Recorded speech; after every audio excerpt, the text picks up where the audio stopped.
So, it's a new year, and also a few months since my last video on this topic, so today I've decided to revisit Pantheon, Rise of the Fallen, and catch up with what I've missed so far.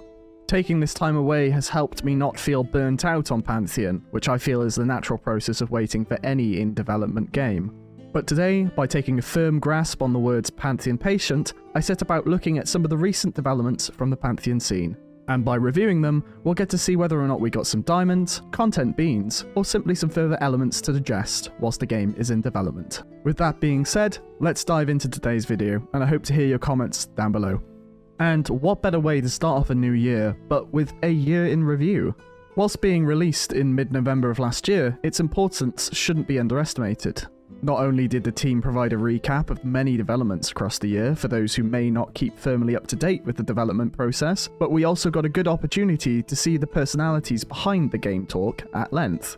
This measure of interaction was refreshing, especially with the amount of individuals who were present and how they gave their thoughts and feelings on its progress. It provided a wonderful insight into the directions, hopes and dreams for the game that they are working so passionately on. These discussions did focus on certain areas, such as how the performance of the game initially was an area of interest that they hoped to work and resolve on, the introduction of new character models, and so on. With the over hour-long worth of discussions, comments and thoughts, I'd highly recommend anyone who hasn't seen or viewed it yet to set some time aside to digest its contents. After all, this small section doesn't do justice to the depth and passion that they showed during the year in review. But if I had to select one section that had me interested with the further knowledge we now have, it would be this one.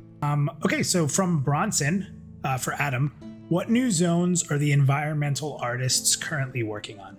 It's going to be a little bit of a disappointing answer because it's not a new zone, but we have actually consolidated our artists back into the Throne Pass AVP area. And why, with the benefit of hindsight, did this excite me?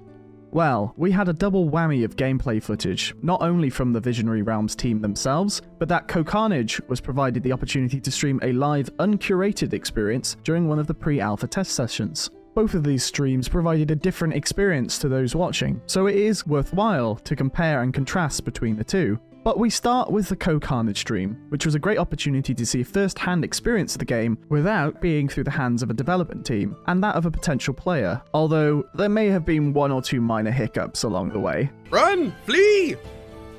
That doesn't look like a flea, that looks like a hobble. I'm hobbling. I can't take the pickaxe off, probably because I'm in combat. Oh my god, I can crawl. Whether it be simply through traversing the world, engaging in combat, or simply following the hints from the perception system, the glimpse we get into the content provides us with a good view of what the potential experience for the average player or person may be like. Running around with other participants of the pre-alpha, the world felt more alive, with the various different players also interacting with the same experience. All the while, Co answered questions and relayed their thoughts during the live stream.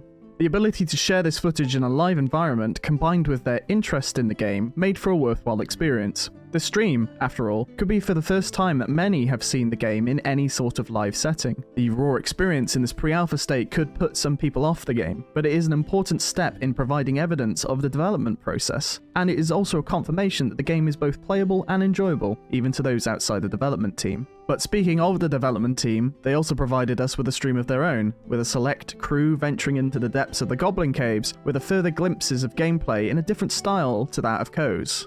With the more group-oriented elements on display, we also get to experience the wonderful atmosphere of the Goblin caves, and specifically the elements of environmental details being an important part of the Pantheon experience. Whether it was the impact of how lighting made the area seem more natural, the claustrophobic nature of the caverns, or the subtle switch between the natural subterranean environment to the cut structured stones, the team led us through the deep and dark in a wonderful display of group-based adventuring. And naturally, this also showed off the mechanics of group-based gameplay in Pantheon, once again showing the importance of the classes in their group-based roles, and a wonderful display of coordination with the VR team at the helm. Both of their streams had their own unique draws in this case, but with them being released one after the other, individuals who are looking into Pantheon were able to get a glimpse of the potential for its solo and group-based gameplay. After all, one of the main concerns that many may have when following a game in development is whether the game can actually function in a playable state. And I feel with the two examples that are shown in these two streams that there is significant evidence to show that these concerns can be relieved, at least for the moment. And then, to send off the year, we had access to the new newsletter, which was once again an interesting reflection on the year to date. Taking into consideration the comparison between this and the January newsletter, it can be noted that there are further elements that have now been completed, with a lot more now being in the process of being done or worked on. And naturally, with the further additions to the development team across the year, it is no wonder that all sections are now seeing positive gains and updates. The newsletter also had a secondary article that allowed us to look behind the curtain at how the team uses their tools for the purposes of the development process, and it was an interesting read to say the least. This newsletter also finished us with the highlights and upcoming events for January, which not only include another developer livestream, but also the release of a Parting the Veil on Fractures and Atmospheres. With this, and the previously mentioned elements, I feel there has been a good stride for setting up Pantheon in 2023. With their own year in review, the 2 streams, and the follow-up newsletter, it has certainly been a good foundation of content to carry it across into the new year. The Cohhcarnage stream, in my opinion, is the crux of this. With the heightened attention that someone of a platform such as theirs could provide, it would have been detrimental had the experience not shown Pantheon in its best light. However, I believe that the stream was nothing short of good for showing off the game.